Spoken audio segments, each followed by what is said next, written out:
Hi, welcome. Enjoy the content, subscribe, and turn on notifications. Richard had always believed he'd built something solid.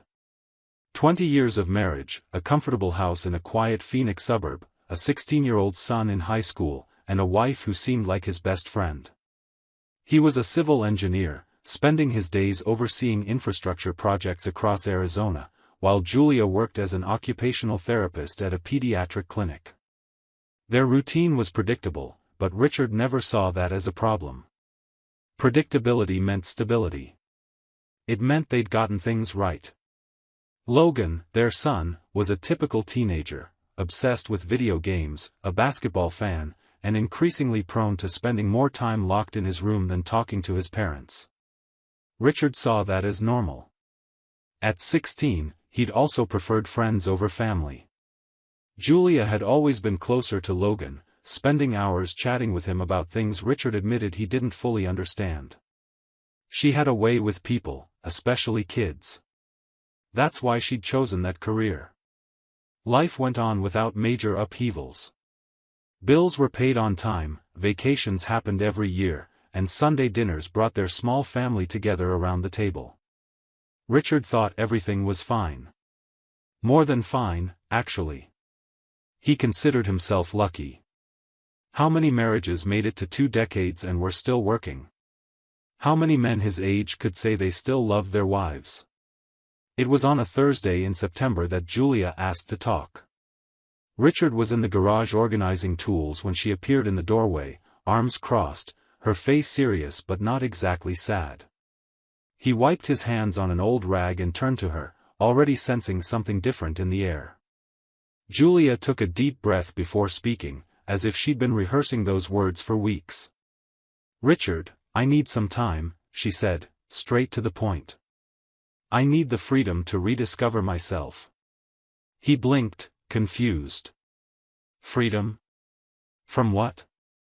From all of this, Julia said, making a vague gesture that seemed to encompass the house, the marriage, maybe even him.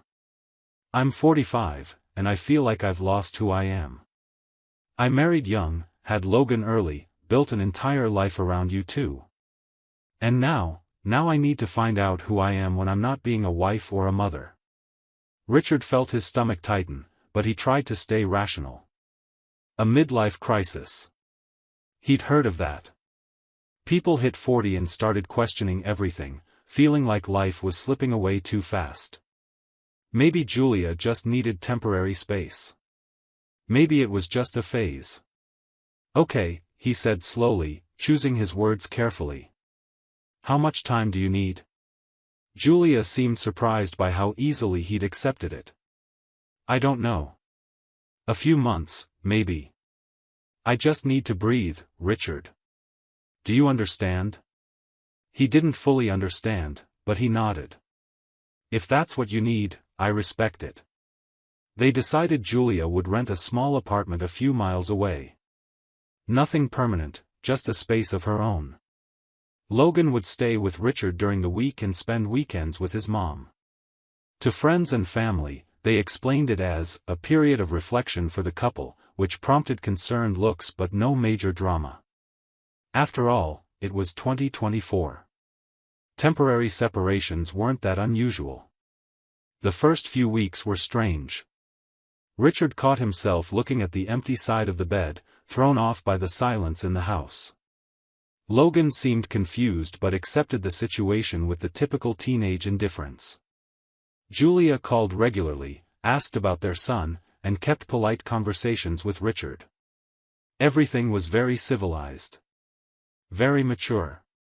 Richard threw himself into work. There was a major bridge revitalization project in the county that demanded his full attention. He spent 12, sometimes 14 hours a day at the office or visiting construction sites. By the time he got home, Logan was already in his room, and loneliness hit hard. But Richard convinced himself it was temporary. Julia would come back. They'd get through this. It was on a Tuesday in October, almost 6 weeks after the separation, that Logan came downstairs for dinner with his laptop under his arm. Richard was heating up frozen pizza, the solution he'd found for most meals since Julia left. "Dad, I need your help with an assignment," Logan said, sitting at the kitchen table and opening his computer. "What subject?" Richard set 2 plates on the table and sat down. "Biology. We're studying genetics, inheritance, that kind of stuff. I have to make a family tree and explain which physical traits came from where." Logan showed him the document he'd started. "Like eye color, height, blood type. But I don't know anything about our grandparents or great-grandparents. Do you know anything about your family?" Richard chewed his pizza while thinking. His parents had passed away years ago, and he admitted he knew very little about earlier generations. "My grandfather was Irish, I think. Or Scottish. Your grandma always said we had European blood, but I never looked into it." "Seriously, Dad, you don't even know where your grandparents came from?" Logan rolled his eyes. "How am I supposed to do this assignment?"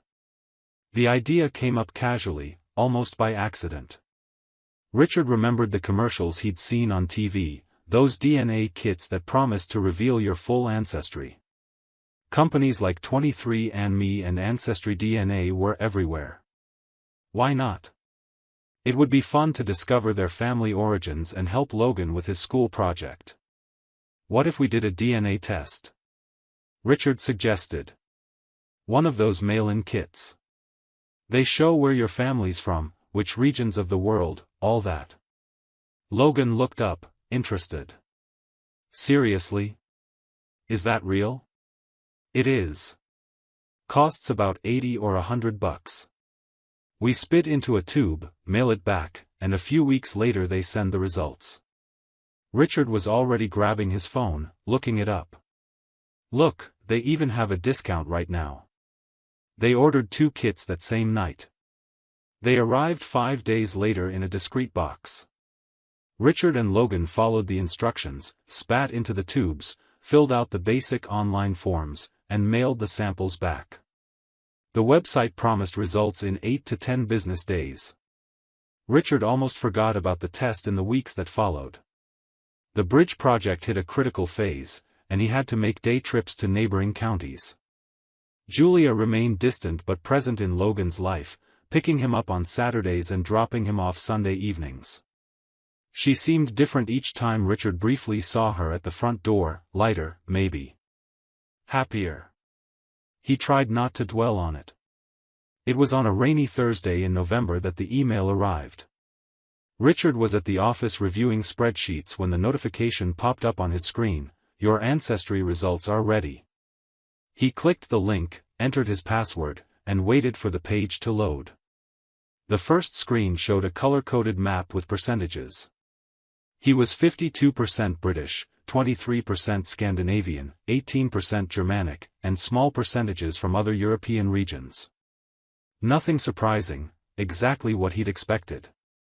Richard scrolled down, reading fun facts about each region, when a sidebar caught his attention: DNA matches, relatives found.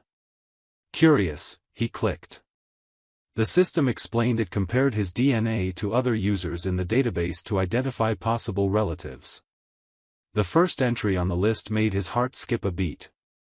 Logan Mitchell, relationship, first-degree kinship cannot be established. DNA shared, 0%. Richard read it again. And again. The words refused to make sense. First-degree kinship cannot be established. DNA shared, 0%. He clicked the help icon, which explained, biological parents share approximately 50% of their DNA with their children. A 0% DNA match indicates no biological parent-child relationship. Richard's hand started trembling. It had to be a mistake. Labs made errors. Samples got switched. He took a deep breath, trying to calm the rising panic, and called the company's customer service number. After 20 minutes on hold and a few more explaining the situation to a patient representative, she checked the internal system and confirmed she'd personally reviewed his case. "Mr. Mitchell, our tests are 99.9% accurate. We perform multiple checks on every sample, and I've verified your data now. If the system shows 0% DNA shared between you and Logan Mitchell, that means there is no biological father-son relationship. I'm so sorry. Richard hung up. The room spun around him. 16 years. Logan was 16. The boy he'd raised, taught to ride a bike, taken to basketball games, woken up for in the middle of the night as a baby, wasn't his son. Biologically, genetically, he wasn't his. The implications hit Richard like a speeding truck. If Logan wasn't his, then Julia had been hiding the truth from him, not recently, but 16, almost 17 years ago. Before Logan was even born. And she'd concealed it all this time. Every birthday, every Father's Day, every moment Richard had looked at that boy and seen pieces of himself, all based on an omission. Julia's request for freedom. Her ask for time.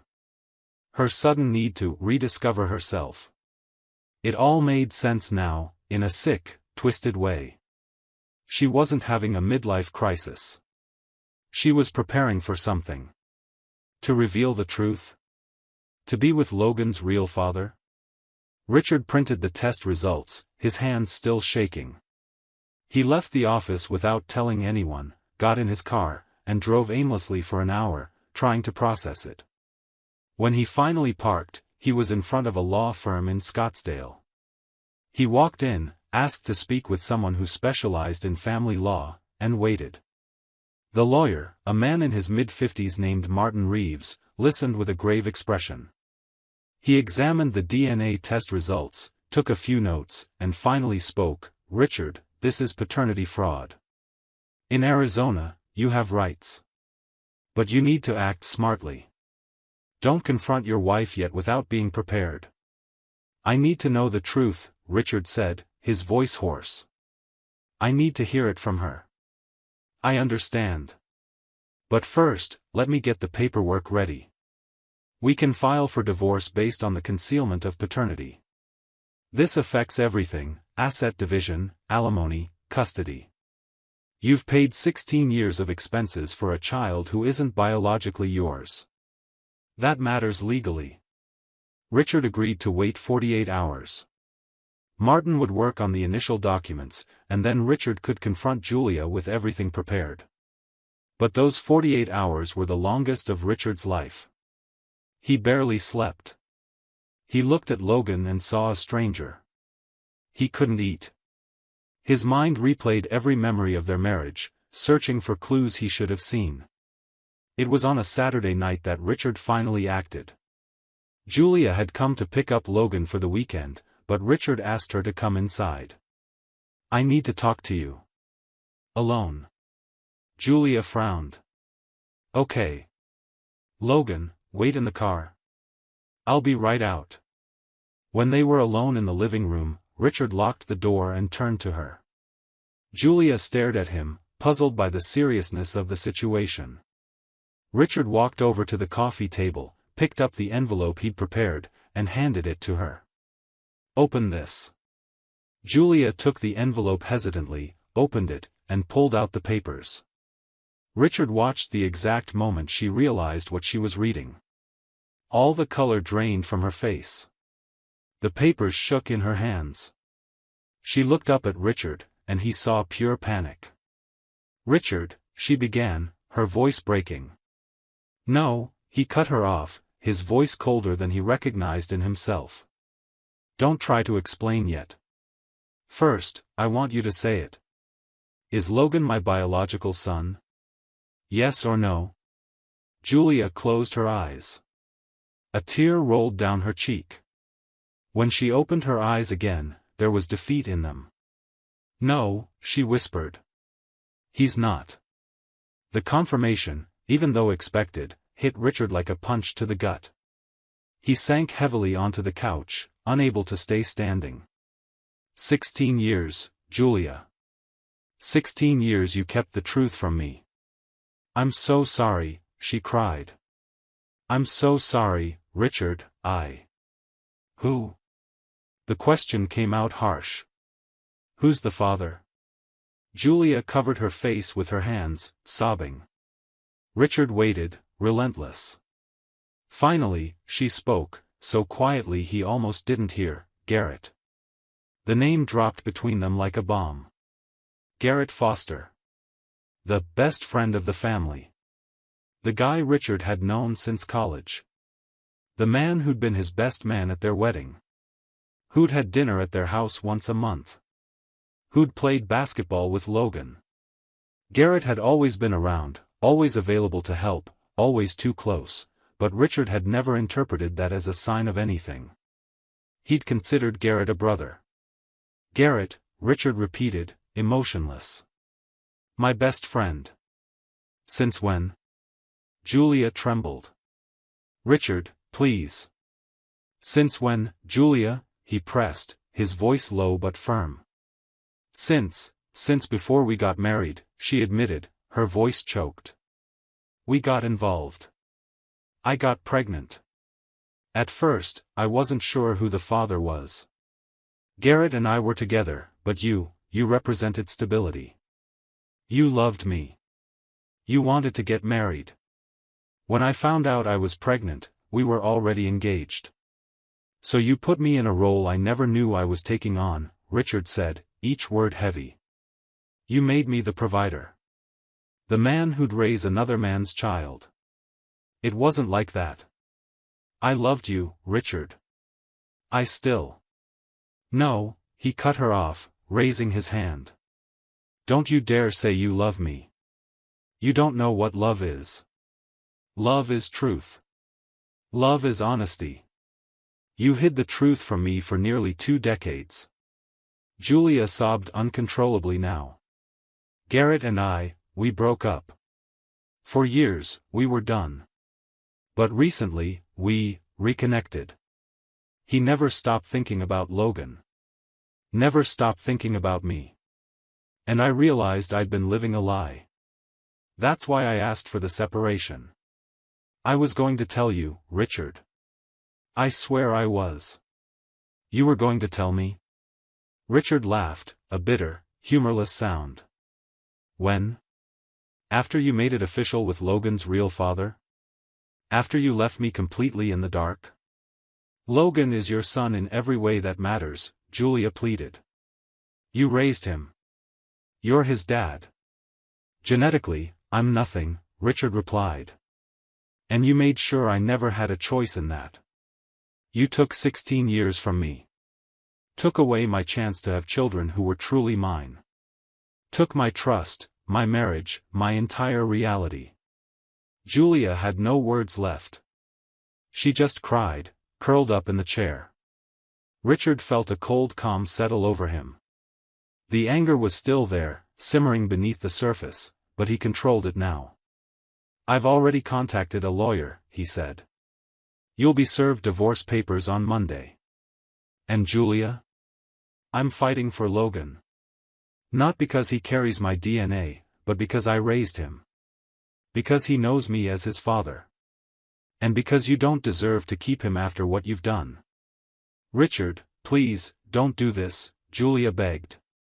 Don't drag Logan into this. I'm not dragging anyone into anything. I'm protecting my son from the woman who's hidden the truth from him his whole life. Because you're going to tell him, Julia.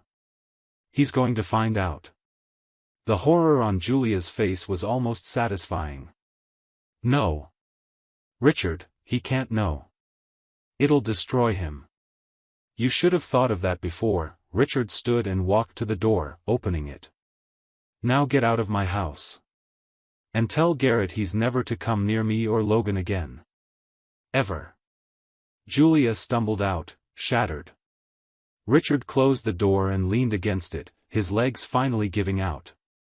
He slid to the floor, and for the first time in weeks, he cried, not from shouting or rage, but from loss. From the death of everything he'd believed was real. The months that followed were a legal and emotional whirlwind. Martin Reeves proved to be a relentless lawyer. He filed for divorce based on paternity concealment, attaching the DNA test results and expert affidavits. Julia hired her own representation, but she was in a weak position. Arizona law allowed claims in proven cases of paternity fraud. The worst part was telling Logan. Richard waited 2 weeks, gathering courage.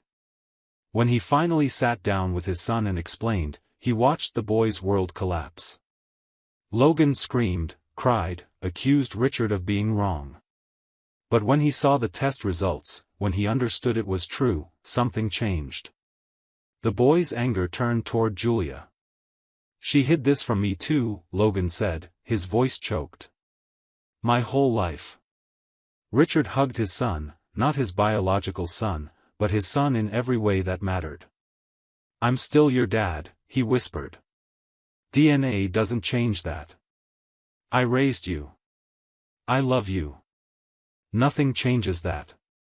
Logan clung to him and cried like he hadn't since he was little. In the days that followed, the teenager refused to see Julia. He ignored her calls. When the custody proceedings began, Logan, now 16, had a voice in court. He chose to stay with Richard. Julia tried arguing that Richard had no legal rights over a child who wasn't biologically his, but the judge disagreed. "Mr. Mitchell has acted as this child's father for 16 years without knowledge of the deception. He has established legal parental rights through care and upbringing. You, Mrs. Mitchell, concealed critical information. That weighs against your credibility and fitness as a custodian." Garrett never showed up in court. When Richard finally confronted him over the phone, the man he'd called a friend just stammered empty apologies before hanging up. Garrett had been married to another woman for 5 years and had 2 children of his own. Logan's revelation would have destroyed his life too. He chose not to get involved, abandoning both Julia and the son he'd secretly helped create. Julia lost a lot in the battle that followed. She kept her job as a therapist, but her reputation in the community was tarnished. Friends sided with Richard. Her own family, once they learned the truth, was horrified. Her parents even called Richard to apologize for something that wasn't their fault. The divorce was finalized in April. Julia received far less than she would have in a normal separation.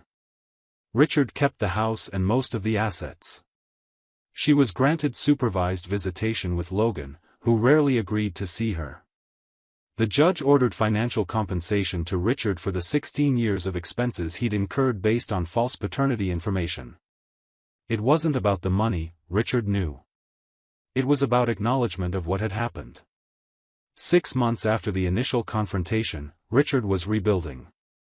He sold the house in Phoenix, too full of bitter memories, and bought a smaller one in Tempe, closer to work.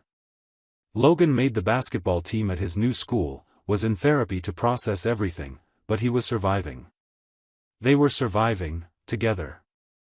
It was on a Sunday afternoon, while watching a game on the couch in their new living room, that Logan spoke up, "Dad? Yeah.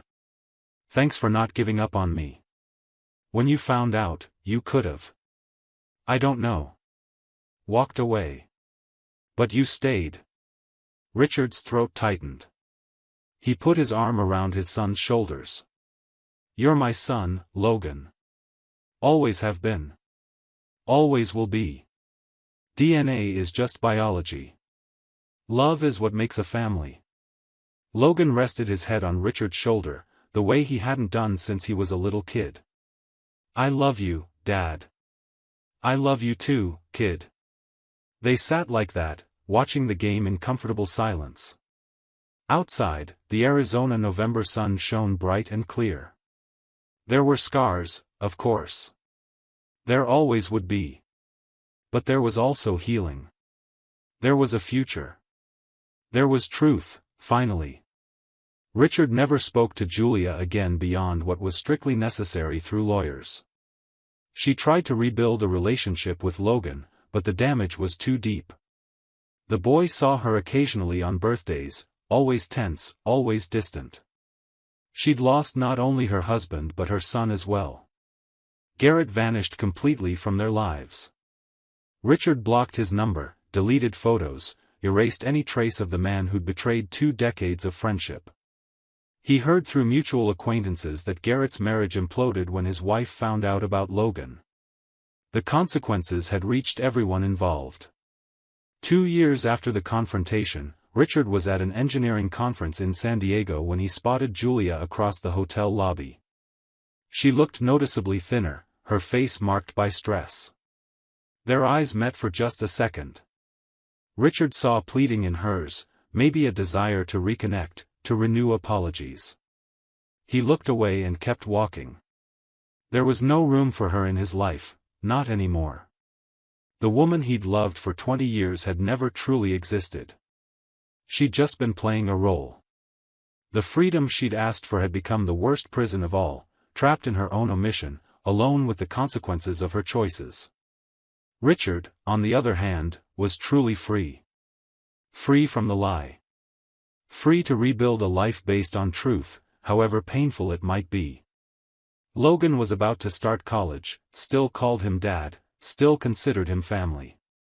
In the end, that's what mattered. Trust could take decades to build, but just one DNA test and one confession to reveal the hidden reality. Julia had learned that the hard way.